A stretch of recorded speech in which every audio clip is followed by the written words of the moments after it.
Hi friends, welcome to my channel. आज हम एक इंटरेस्टिंग टॉपिक देखने वाले हैं। आज का अपना टॉपिक है होम लोन। तो आप में से कितने लोगों ने होम लोन लिया हुआ है, या आप में से कितने लोग होम लोन लेने की सोच रहे हैं? तो जिन्होंने होम लोन लिया है और जो लेने वाले हैं, दोनों के लिए आज का एपिसोड बहुत यूजफुल होगा। तो बेसिकली जिन्होंने होम लोन लिया है, तो क्या अ, आपने कभी सोचा है कि होम लोन का कैलकुलेशन कैसे होता है? इंटरेस्ट हम कितना पे करते हैं? अगर हमें जल्दी लोन रीपे करना है तो क्या करना चाहिए? अगर हम जल्दी रीपे करते हैं तो क्या एडवांटेजेस हो सकते हैं? कितना इंटरेस्ट अपना बच सकता है? ये कभी आपने सोचा है? अगर नहीं सोचा तो this is the right video. It will definitely going to help you. तो आज हम बेसिकली देखेंगे कि हम अगर 20 साल का लोन लेते हैं तो कैसे इंटरेस्ट हमारा, हम जो मंथली ईएमआई भरते हैं उसमें से इंटरेस्ट कंपोनेंट कितना जाता है, या फिर उसमें से प्रिंसिपल कंपोनेंट कितना जाता है। ये सारी चीजें हम आज देखेंगे। डिफरेंट डिफरेंट कंडीशंस हम देखेंगे। तो हम बेसिकली लोन कैसे कैलकुलेट होता है, कितना इंटरेस्ट कितना प्रिंसिपल जाता है, फिर इंटरेस्ट अमाउंट हम कैसे सेव कर सकते हैं, प्रीपे अमाउंट हम प्रिंसिपल ज्यादा कैसे भर सकते हैं, और 20 इयर्स का अगर आपने होम लोन लिया है तो आपको 12 इयर्स में आप उसको कैसे रिपे कर सकते हैं, ये हम आज के वीडियो में देखेंगे। तो लेट्स स्टार्ट। तो हम केस स्टडीज देखेंगे, चार different different condition. Condition number 1 होगी अपनी, जो बेसिक होता है, जो हम 20 साल का लोन लेते हैं और एवरी मंथ ईएमआई पे करते हैं 20 साल तक। कंडीशन नंबर 2 देखेंगे कि एक साल में हम एक ईएमआई अमाउंट अगर ज्यादा भरते हैं तो लोन कैसे वर्क होगा। कंडीशन नंबर 3 हम देखेंगे कि अगर every month 5,000 rupees over and above EMI amount हम भरते हैं तो कैसे कैलकुलेशन होगा। और कंडीशन नंबर 4 हम देखेंगे, एवरी मंथ अगर 10,000 rupees over and above EMI हम भरते हैं तो कैसे उसका कैलकुलेशन होगा। So let's start now. EMI calculator sheet है। अगर आपने किसी एजेंट से होम लोन लिया है या बैंक से होम लोन लिया है तो आप आपके पर्टिकुलर लोन के लिए उनसे ये कैलकुलेशन शीट मांग सकते हो, या फिर आप इंटरनेट पे भी चेक कर सकते हो। तो रफ आइडिया आपको मिल जाएगी। तो ये रफ आइडिया आपको देगी कि कितना इंटरेस्ट कट होता है, कितना प्रिंसिपल कट होता है। तो ये कंडीशन नंबर 1 है। यहाँ पे देखो 40 lakhs का हमने कंसिडर किया हुआ है। तो 40 lakhs का लोन है यहाँ पे, और 7% इंटरेस्ट रेट है। 40 लाख का लोन है। 20 इयर्स ड्यूरेशन के लिए हमने इसको लिया हुआ है, और 20 इयर्स होता है 240 मंथ्स। तो हम स्टार्टिंग ईएमआई हम देखेंगे 1 अगस्त 21 से इसका ईएमआई स्टार्टिंग डेट है। तो अगर 40 लाख के लिए 7% से अगर हम 20 इयर्स के लिए लेते हैं तो टोटल ईएमआई हमें आएगा 31,011 रुपीज, और टोटल इंटरेस्ट हम 20 इयर्स में पे करेंगे 34,42,869 रुपीज। सो अगर 40 lakhs का हम लोन लेते हैं over the duration of 20 years, अपना इंटरेस्ट बनता है 34,42,869। तो इतना हम इंटरेस्ट पे करते हैं। अगर आप हम डिटेल में देखेंगे तो every month since the beginning of first month आपका ईएमआई जो कटता है, उस ईएमआई में दो कंपोनेंट्स होते हैं, एक प्रिंसिपल अमाउंट, एक इंटरेस्ट अमाउंट। इसमें अगर आप इंटरेस्ट अमाउंट देखोगे तो इनिशियली जब हमारा ईएमआई कटता है तो उसमें इंटरेस्ट कंपोनेंट ज्यादा होता है और प्रिंसिपल कंपोनेंट कम होता है। तो जब आप 31,000 ईएमआई पे करते हो तो उसमें से सिर्फ देखो 23,000 इंटरेस्ट कट होता है और सिर्फ 7,600 प्रिंसिपल कट होता है। तो इट इज एज सच 23,000 हम रेंट पे कर रहे हैं, तो ये इंटरेस्ट अपना जा रहा है।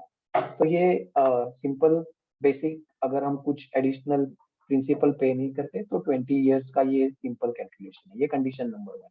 तो इसमें जस्ट आप देखिएगा कि टोटल इंटरेस्ट हमने 34 लाख 42,000 हम पे करेंगे। तो इनिशियली जो अपना ईएमआई कटता है, सपोज ईएमआई अमाउंट अपना 31,000 है, उसमें अगर आप देखोगे तो प्रिंसिपल अमाउंट कितना कट रहा है, 7,600, और इंटरेस्ट अमाउंट आपका कट रहा है 23,333। तो इनिशियली जो इनिशियल ईयर में जो अपना डिडक्शन होता है वो बेसिकली इंटरेस्ट ज्यादा कटता है और प्रिंसिपल अमाउंट कम कटती है।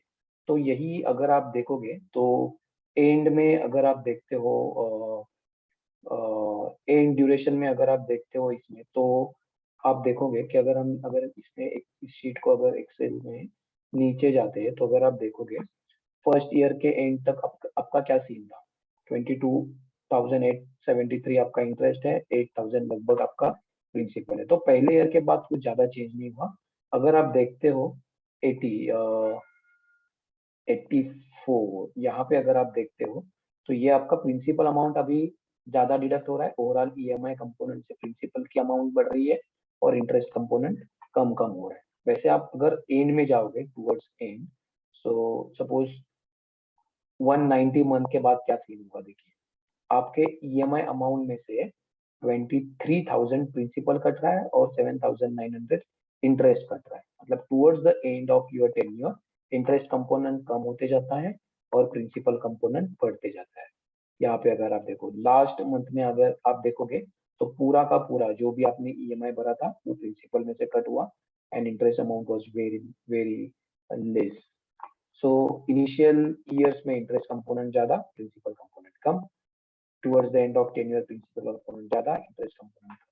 तो बेसिक ये है कि इनिशियली ईयर्स में अगर आप ज्यादा प्रिंसिपल एडिशनल पे कर सकते हो, तो आपको वो ओवरऑल बेनिफिट करता है। एंड टुवर्ड्स द एंड अगर आप प्रिंसिपल कंपोनेंट पे करोगे, तो उतना बेनिफिट नहीं करता, क्योंकि इंटरेस्ट वैसे भी कम लगता है और प्रिंसिपल अमाउंट ही ज्यादा करती है।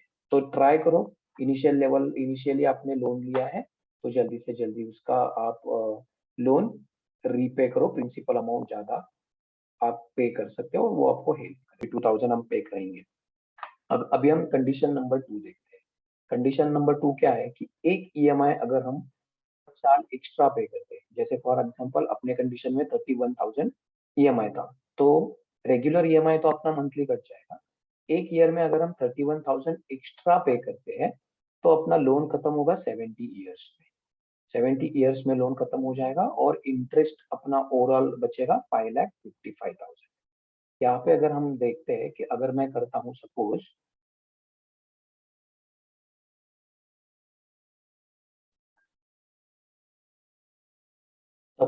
कंडीशन नंबर 2 लेते हैं हम। यहाँ पे आपने 40 लाख का लोन लिया हुआ है, 7% इंटरेस्ट रेट है, 20 ईयर्स के लिए आपने लिया हुआ है। तो यहाँ पे आप क्या करोगे, आपका 31,000 का मंथली ईएमआई है। तो after and mean end of every year आप एक ईएमआई ज्यादा प्रिंसिपल में पे करोगे। तो 31,000 हर एक साल के बाद ऐसे आप अगर 31,000 मतलब एक ईएमआई ज्यादा पे करते हो, तो आप देखोगे टोटल इंटरेस्ट में आपका 5,60,000 सेव होता है और ड्यूरेशन आपका 206 मंथ में कंप्लीट हो जाता है। इसका मतलब आपका 34 मंथ सेव हो जाते हैं, लगभग 3 साल, मतलब 17 साल में आप लोन रीपे करोगे और 5,60,000 आपका इंटरेस्ट सेव हो जाएगा।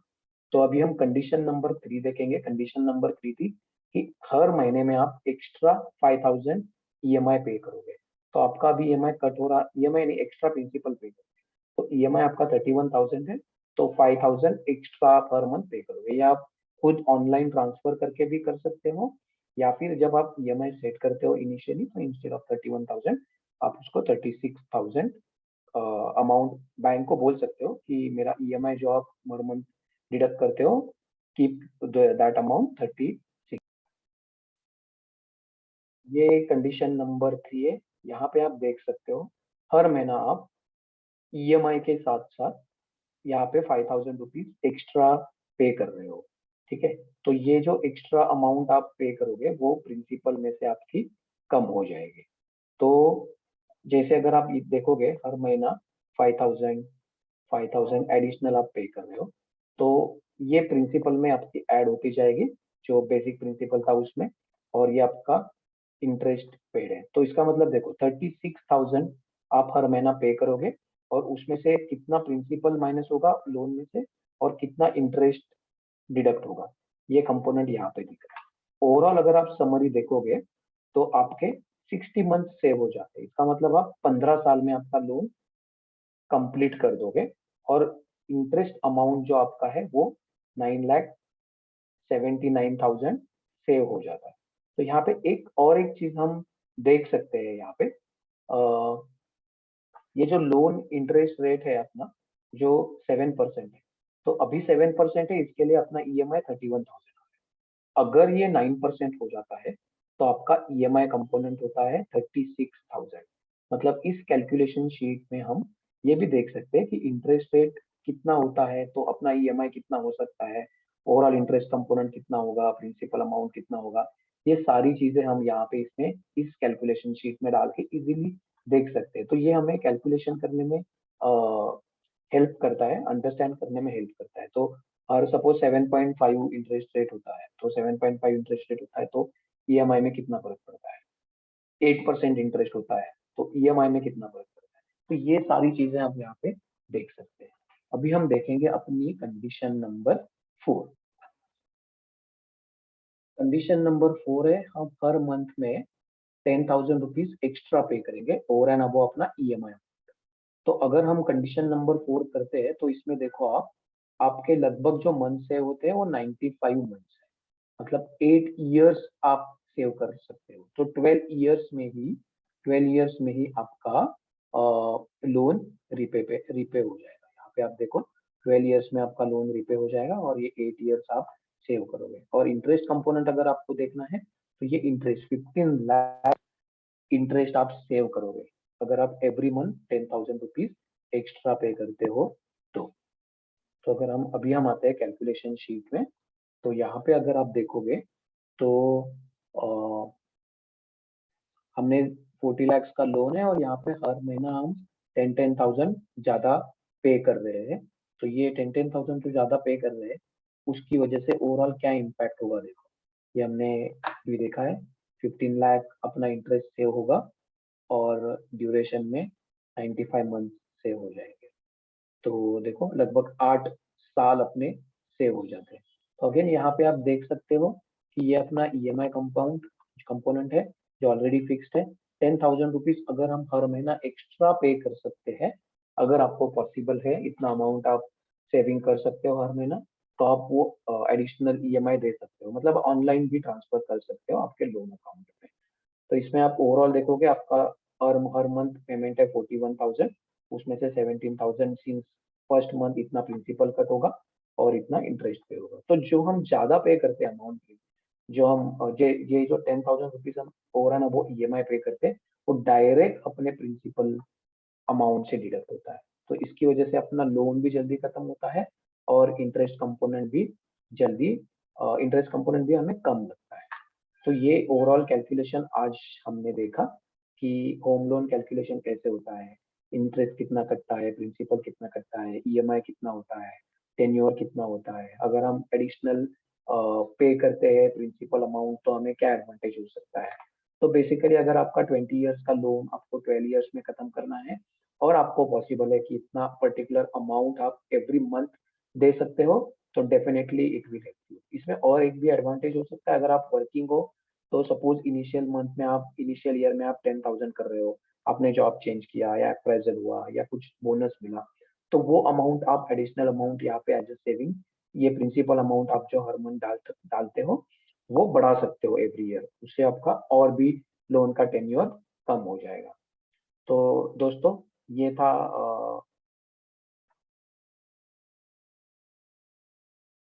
अपना आज का एपिसोड। इसमें हमने देखा कि होम लोन कैसे वर्क होता है और हम इसमें क्या क्या चीजें यूज कर सकते हैं और अपना overall interest and tenure save कर सकते हैं। तो आई होप आपको ये वीडियो यूजफुल लगा। अगर आपको ये वीडियो अच्छा लगा तो आपके दोस्तों के साथ शेयर करो और don't forget to like and subscribe to my channel. Thank